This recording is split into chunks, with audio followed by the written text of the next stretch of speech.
Joining me now to discuss is Democratic Congressman from Washington, Adam Smith. Congressman Smith, thank you very much for joining us on your Sunday during this very important topic that we need to get to. You know, the judge who blocked the Alien Enemies Act had ordered any planes already in the air carrying some of those migrants to turn back to the U.S. as part of his ruling. So what do you make of that decision? And do you believe those migrants should be returned back to the U.S.?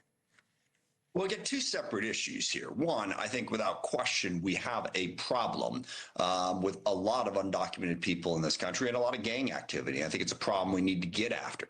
I do not disagree for a second that our borders are not as secure as they should be, and we need to deal with that problem. What the judge was going after was specifically the Alien Enemies Act. And the Alien Enemies Act says, pursuant to a declaration of war, the president has these powers. Well, there is no declaration of war. And I think the puzzling thing here is, why is the Trump administration using the Alien Enemies Act when there are all kinds of immigration laws on the books and a variety of different other ways to enforce this? And they've used some of those other ways in detaining and deporting various undocumented immigrants in this country. So the concern is, you use the Alien Enemies Act and you push us into what is in effect a state of war. I think that's a far more severe concentration of executive power that goes way beyond what is needed in this situation. And Congressman, I want to share the video that we were just watching. Was put out on X by the president of El Salvador, and we have been able to verify that it is authentic. So as we look at this together and move through this story, you know, what do you say to families in border states who are worried for the safety in relation to the migrant crimes? No, I think we need to enforce that law. That's what I said right up front. Yeah. I have no problem whatsoever with saying that we have, you know, an illegal immigration problem in a number of different areas, and we need to enforce the law. And we need to make sure that we better protect the border, and we better go after people committing crimes here in the country. If you're talking about the judge's ruling, though, it's about the Alien Enemies Act. And if the president invokes the Alien Enemies Act, he is saying that we are at a state of war, and nobody has declared war anywhere. It's simply illegal. And the reason it's concerning is because, well, what are you going to do with that broad authority? It's inappropriately used. Enforcing the law is important. Enforcing the law is really important to arrest criminals, to arrest people who aren't in this country legally. All of that's very important. But you can't pick and choose the laws that you're going to follow if you're going to have a constitutional republic and the rule of law apply in this country.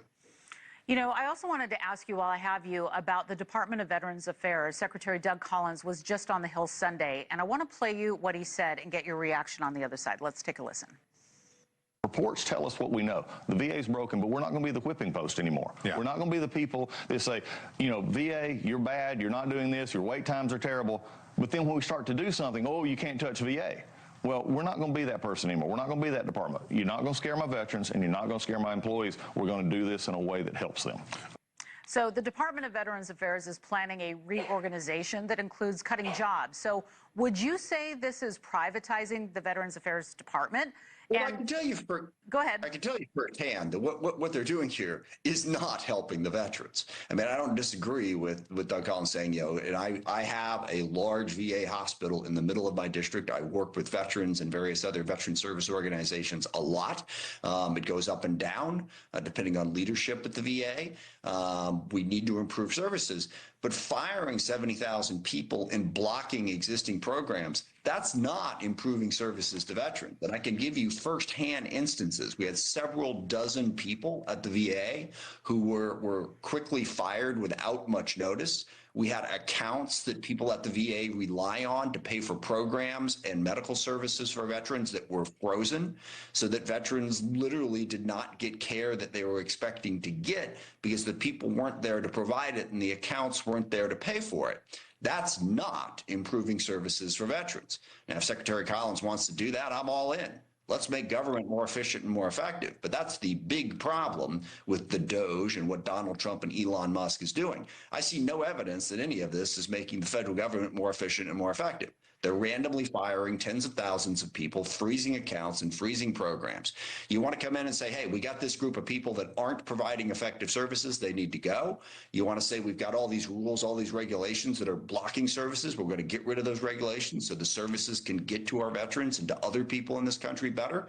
Great, let's go. But randomly firing a whole bunch of people and freezing accounts, Not the way to go, in my view. Yeah, and so many people have said that. I mean, what if you're, a good person and you've been working for decades for the federal government, and all of a sudden you get swept up in this? And many people are saying there needs to be more accountability, more with a scalpel, not a sledgehammer, and all of that. And hopefully there'll be some fine tuning. I think that's what a lot of people are hoping for.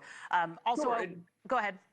The good person thing is fine. I mean, you can be a good person, you can be bad at your job. and in that case, yeah, we'll go ahead and get rid of them. I mean, I understand the human impact. I think you should do it with compassion and respectfully. I should have said good worker, an excellent worker with a good record. That's what I meant. The problem is a lot of people who are actually performing services really well. Hell, they'd love to have the system cleaned up. They'd love to have the regulations pulled out so they could do their job better. Right. But again, freezing accounts, firing people, not really improving service. Hey, before I let you go, I wanted to ask you about the Senate Minority Leader Chuck Schumer, the story of the week, who is under fire for his decision to back the funding bill. Some are calling for him to resign because they feel betrayed. So do you think it's time for new leadership? How are you feeling about this move? Well, I'm focused on the House, first of all. I think Hakeem Jeffries did a great job uniting Democrats around a clear plan to push back on what the Trump administration is trying to do, all the stuff that I just described. So, we had a great vote in the House. We had a very clear agenda. We're pushing the message. We're beginning to do town halls in Republican districts to give representation to those constituents when Republicans won't do it.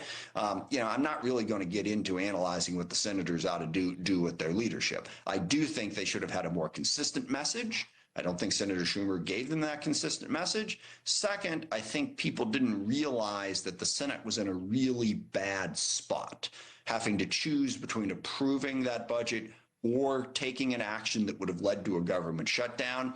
There was no big win for Democrats here. What I want us to focus on is what we just talked about. Yep. The effect the DOGE is having on people across this country. The Republican budget that's going to cut taxes for the rich and increase the deficit by several $1 trillion. We have better arguments than getting wrapped around the axle on the CR. Okay. But I'm not going to get into who should be leading the Senate. I'm in the House. I think Hakeem's doing a good job, and I'm going to stick with him. Okay. Well, we appreciate your perspective and your time, Democrat Congressman Adam Smith. Thank you very much for joining us today. And joining me now is Republican